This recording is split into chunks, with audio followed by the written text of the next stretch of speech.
time that your mind got out of balance and you blurted out something that you were not supposed to say, or you later regretted that you said that? That was my question. Was there any recent time anybody wants to share? Yes. I always do that. I always do. And then I regret now. Why did I say that? Like, I'm doing so much, like all this spirituality. It doesn't have any meaning if I don't, follow it. So yeah, it always happens. But at least then I feel at least I recognize this. Yeah. At least recognition is there that I have done something wrong. But before, like you say something and you say, no, I was right. There was a reason to do that. But at least that recognition is there. So unless we take it out, how is it going to resolve? You got upset at work or home or relatives or somewhere else, just blurt it out here. This is the right safe space to do it. Okay, you can also get a solution. I think, as I said, it's always happened and you start regretting about it, because thing is, in the longer term, you start thinking that this is not going to affect your life anyway. It's just a phase of life or phase of that particular moment when you say or do something, and then you start thinking, oh, okay. Good. Yeah, this happened, but I think maybe as I think it's important to recognize that, and if you think, just to cool down. It's always like there, but now I think, like earlier I didn't used to, it just like somebody just says anything and blah, like the moment would come up. But now at least there is like, it's there for a fraction of a second where I'm thinking, should I say it? Should I say it? Should I not say it? And then I say it, but then it's the same regret. So I'm waiting when that fraction of a second becomes like minutes, and then I'm like, I don't need to say it. Yeah, very good. Very good. At least a fraction of a second delay shows there's some progress, right?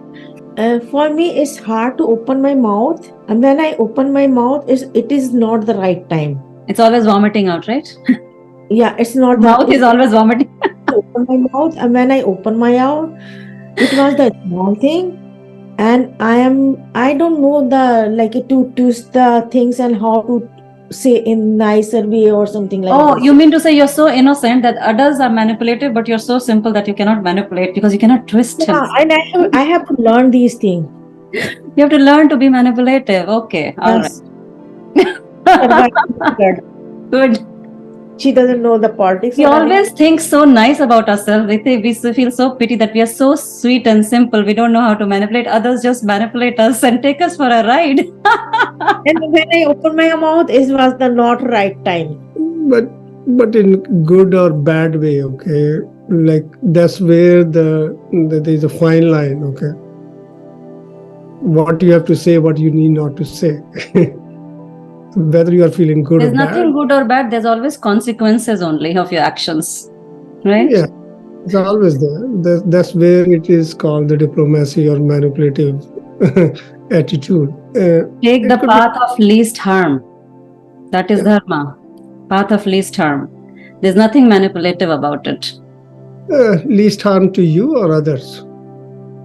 For Shreyas. Shreya is the word. There's two types of words you have to understand. Preyas and Shreyas. Preyas is something which is priya to you, like you like it, that this should happen this way. Shreyas is something which benefits everybody in general. Okay? You don't forget your higher purpose. Even if you're at work, what is the higher purpose there? To get the job done or project done or whatever it is, right? So that's a Shreyas. Preyas is I like to do it this way, or I don't like this person to work on my project. There can be different likes and dislikes. So you have to rise above your likes and dislikes and then speak out. That ability has to be developed with your meditative practices. Okay? Dedicated time of meditation, chanting especially. That's why I always advocate on chanting. Every day, 10-15 minutes minimum. Okay? So I'll just talk about, today I want to talk about the 3 states of our mind, right? So 3 states of mind is Tamasic, Rajasic and Sattvic state of mind, okay? Chapter 14, in Bhagavad Gita, it's given in a lot of details. So what is Tamasic state of mind? Tamasic basically means a dull or an ignorant state of mind.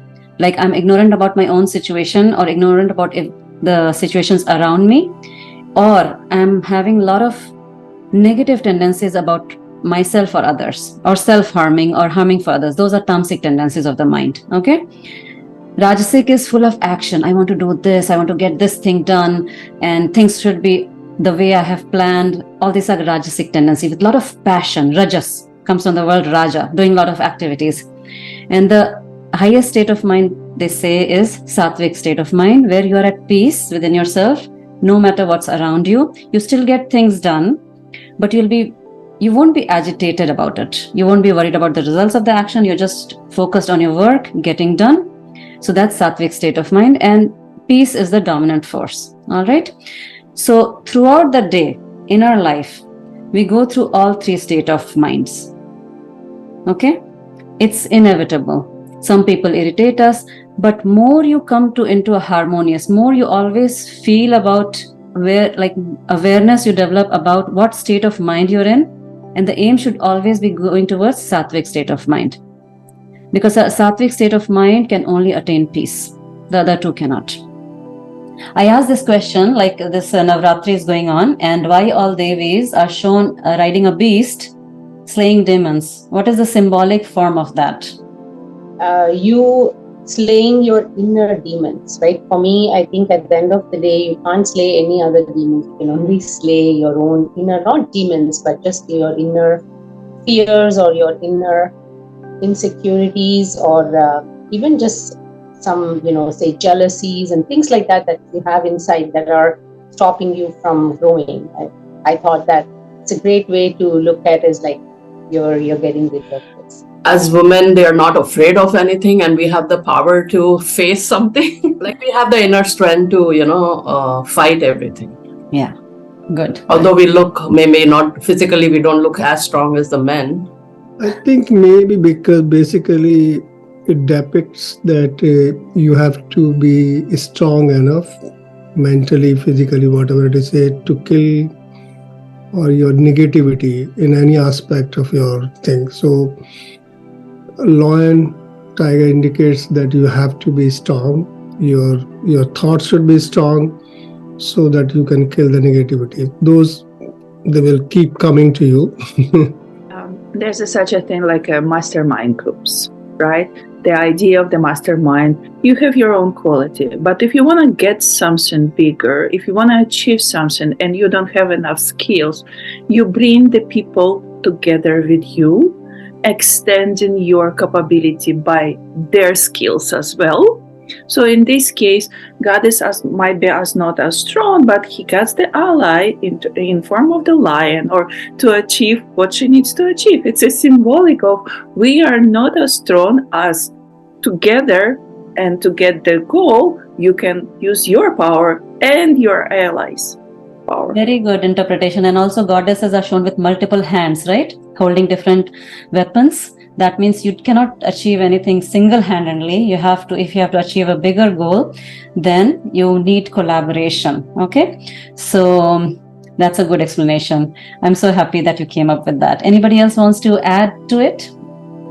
I was just going to say, Archana, for me, I think that maybe it means that because lion has that strength to keep going, and then you focus, like it's kind of connected to you. This 9 days of Navratri, we celebrate 9 days as a worship to the goddess, the feminine energy. So that's the 9 days of celebration. And when you read, the central book on it is called Durga Shaptasati. Shapt means 7, Shati means 100. So it's 700 verses long book. It's a very, very profound book. That's a central book for this 9 days of celebration. And if you've read that book or even heard the stories, then all the demons in there are representative of our own mind and different aspects of our mind. So I'll give you 3 examples, and how it relates to our journey of yoga, I'll relate it to that today. So the first part of so if you divide into 3 and 3, Madhu Katav. Okay, Madhu means honey, Katav means Kida, like the insect, right? So basically it represents honey bee. Okay, the Madhu and Katav, those demons. And demons are called Asuras in Sanskrit. Asura. Sur means in tune. Asur means out of tune. So basically demons are some people who are out of tune of their life or mind. right? It's a representation. Our culture is very, very symbolic. If you understand the meaning, you can actually learn so much from it. So Madhu Katav represents honeybee. Now, what does honeybee do? What are the group of honeybees? It just accumulate honey and produce something sweet, right? So basically, they're so busy. If you see a hive, they're so busy doing things, right? They're always moving, moving, moving. That's how our life is. We are so busy in accumulation of things we think that's sweet or good for us, right? So the whole pursuit of life, a normal human life, is accumulation of stuff and preservation of that stuff. In Sanskrit, it's called yoga. Yoga means union. So which is something not with you, whether money, fame, power, you want to accumulate that and you want to preserve. So yoga is like buying a house. Kshema is like maintaining house or paying house insurance. So the whole pursuit of normal human life is yoga and kshema. So that's what honeybee represents. But again, normal is not what is desired in spiritual growth. You have to go beyond this normal. So that's why the Durga slays this Madhuketa, that this is not the ultimate of your life, just accumulating and preserving. You have to go beyond this. You have to think beyond this. Okay, so that's the one asura or the demon that represents our daily life. So in your daily life, just look at yourself and see that what are you busy in? Are you just busy in doing your daily chores, accumulating and preserving and maintaining all the things? Or are you thinking beyond it? Each of us have to think about our own life. What are we doing in our daily life? The second asura I want to mention is Mahishasur. Durga is also called Mahishasur Mardini. Mahisha means the bull. What does bull represent? So, before I go to Mahishasur, so the honeybee is represented as, you can think of it as representing the reptilian brain. So we have three parts of our brain. Reptilian brain is the hind brain, which is only responsible for survival mode. Okay, which represents survival mode, that you want to survive, food, shelter, clothing, or whatever. You're just working towards that, constantly working every day and night. The whole pursuit of life is survival. Okay, so that's representing our hind brain, which is also called a reptilian brain. Okay, that just reacts to a particular thing, like preservation of stuff, like how animals do, right? So that's representing our hind brain. The second demon, asura, is Mahishasur. Mahishasur represents bull. Bull represents our emotions. We get carried away by emotions just like that. Something happens to us. If somebody hurts us, it's totally out of our control to get excited or agitated. So that's what the bull represents. The Mahishasur represents, it's an asura. Life goes out of tune when something or some impulse kind of disturbs us. And sometimes 1 day, 2 days, 3 days, like a week can go by when we are disturbed, isn't it? That's true when somebody tells something back to us or doesn't behave the way we want them to behave towards them, or doesn't give us respect or have a very strong opinion about us. We get very disturbed. So that demon represents Rajasic tendency. That means the emotional tendency to go haywire due to an external stimulus. So Durga slays that demon also, that you should not be dwelling in our emotion. And physically, it represents our midbrain, which is the hypothalamus. Hypothalamus is the seat of our emotions. Once you control your emotion, then only you can go beyond. Okay? So you have to, so I always say emotion is an energy. You have to slay that demon of energy. So emotion has to be dissipated in motion. So whenever you're emotional, don't just sit idle. Go for a long walk, dance, do some Surya Namaskar, do something. That energy has to be dissipated in motion, because the mind will keep thinking about that bad experience you've had, about that person who's told something bad about you, or you had a fight with somebody. Dissipate that emotion into a motion. Whatever you like doing, whether you like doing pranayam, yogasan, go out for a walk, you like dancing, do something. Don't just sit with that emotion. That has to be dissipated. It's an energy, it's building up in your body system, right? And if you don't dissipate it, it'll accumulate as a toxin in your body, in different parts of the body. All right. The third demon I want to talk about is Rakta Bij, one of my favorite. The name you have to understand, Rakt. Rakt means blood. Bij means seed. So he had this siddhi or the power that if somebody tries to kill him, okay, if a drop of blood goes on the ground from his body, another demon will come up. So that's the power he had, this demon. And for that, Durga had to manifest in the form of Kali. It's called Kalratri, to slay that demon, because then the Kali doesn't let the blood fall on the ground. She drinks that blood. Now, what does this signify? It looks very gory and horrible, right? But it's so powerful. So Rakta Bij is nothing but our desires. One desire leads to another desire leads to third desire, and desire keeps on growing. Same as expectations from people. Keeps on building up one after the other. It doesn't stop anywhere. So the Kali drinking the blood of that demon and eating him, shows that eating him also. This eating your own desire, drinking your own desire, what does it mean? That desire is not to be fulfilled outside. You have to develop that ability to dissolve that desire within your own self. Because you alone can satisfy your own desire. If you have expectation with somebody else, it's never going to get fulfilled. Right? It's very, very beautiful, and I can take 2 hours lecture on this, all 9 days, 9 different forms, but we'll stop here for now. And also that desire represents a frontal cortex, okay, frontal brain, which is also called human brain, okay, because human alone has the ability to control a desire and direct it in a particular way, okay. Like, for example, if somebody has a diabetes, they're really fond of sweets, they can redirect to have a better form of sweet, like not sugar, but have dates or some other things. So this can be applied to anything. If you have desire and it's not getting fulfilled and you're getting very angry, you have the ability to redirect that anger for something good. Like use that anger, again, as I said, in something useful. Maybe arrange your cupboard one day, or do something, or go out for a really run your anger, But this ability is only bestowed upon human beings. Animals cannot do this. Animals are stuck at the emotional level. If you step on a tail of a dog, it will likely bite you, or a crocodile, right? Or react to it. But as human beings, we can control or regulate our reactions. So this is the most important faculty given to us. This is the filter, the frontal brain. That's why our frontal cortex is very well developed. And that's how we try to live our life in yoga, that every time exercise that choice.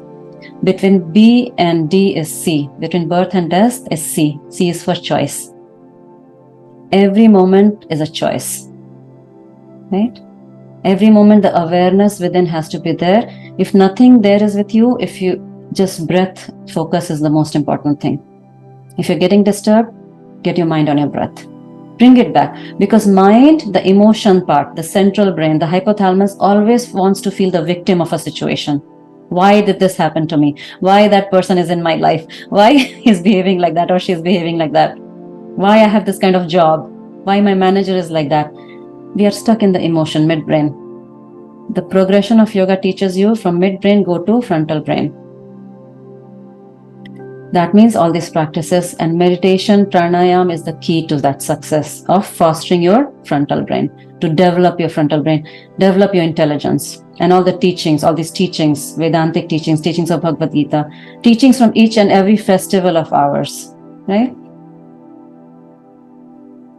What Shankaracharya felt, what Buddha felt, what Jesus felt was nothing different. That oneness has to seep in our mind. We don't have to get caught into the drama of the world, what world feels or world has defined. Search for your own truth. Go within. That's the essence of these teachings. Look within and slay all the demons one by one. Okay? Any questions? That was so profound. This is the first time I've actually heard a way how you can interpret Navratri to your own self. Honestly, This was just mind blowing. You must read Durga Saptasati, each and every demon. I've just defined 3, but there are thousands of demons, and the way they have come also, it's a sequence, it's very well defined why they have come that way. So everything has a representation. It's very profound representation. And also how does a lion represent in this? So all the Devis and Devtas, all the god and goddesses in our culture, they are representation, right, of the same divine energy. And everybody is seen riding an animal. Okay. So now you have to think why these god and goddesses are shown riding animal. That means we are on top of our animalistic tendencies. That's one thing. Because she's riding on a wild beast. A mind can become very wild when we dwell in our hind brain. People can do murders, right? When they have that animalistic tendency. You agree? But the fact that goddess is riding on top of the lion, that means she has conquered that beast. So there's one representation that you can conquer the beast of your mind. Your mind, it can become a beast. Right? When it goes in the negative direction, you can become a terrorist also, right? Or a mass shooter. It's all in the mind. But you should always be on top of your mind. You should be in control of that beast. So that's what it represents. Okay? So every deity is been given a rider, right? Like the Ganesha rides on the mouse. The mouse is also representative of people who are nosy, they go here and there. Mind is very curious. It's like a curious thing. It wants to know everything. It sort of bite. Mouse is a representation of that. So Ganesha is intelligence. Ganesha is a symbolism of intelligence, correct? So it's the intelligence which, subdues that tendency of the mind to be that nosy person, curious person, what's going on in other person's life. So if you really understand the symbolism, then you'll see that these are nothing but the tendencies of a mind. And every time the victory of truth over evil is what? The true self over these evil tendencies of our mind. I would suggest with every festival coming, you go and read the Vedantic interpretation of these things or symbolism.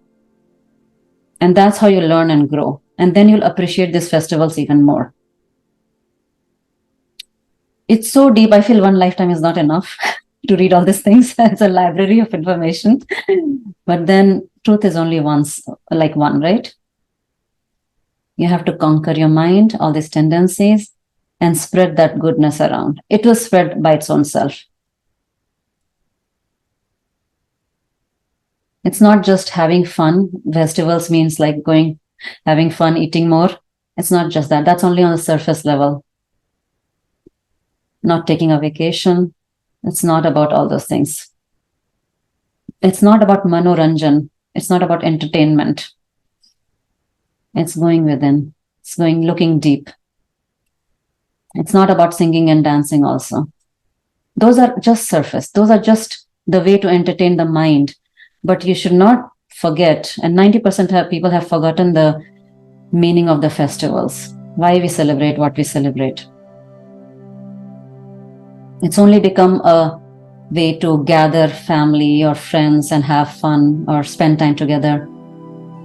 Which is okay, because it's a social thing, right? It's okay too. But coming together, you should also learn these things and pass on this knowledge to our future generation. Why are we celebrating? What is the essence of it? Even I don't like how Christmas is celebrated here, so commercialized. What is the essence of Christmas? The essence of anything, any festivals, because they had a purpose. They had a purpose for upliftment of human mind. And the person who did that, original, if you see religion, anybody who started that, what was the original purpose or the attainment of that one individual? If you see, Hinduism is not started by anybody because it's not a religion as defined by the world. It's a way of life, right? It's a way of life. From the morning you get up to the time you sleep, yoga, meditation, everything is built into it. So nobody can start it, nobody can end it. Because it's not a religion, it's a dharma. Dharma is the way of life. Dharma is Something that is to be done, must be done. That is dharma. Right? So go beyond these religious practices and see the essence behind anything and everything. Because religion is a means to an end. It's not an end. No matter what religion you follow, what culture you follow. That's all my messages.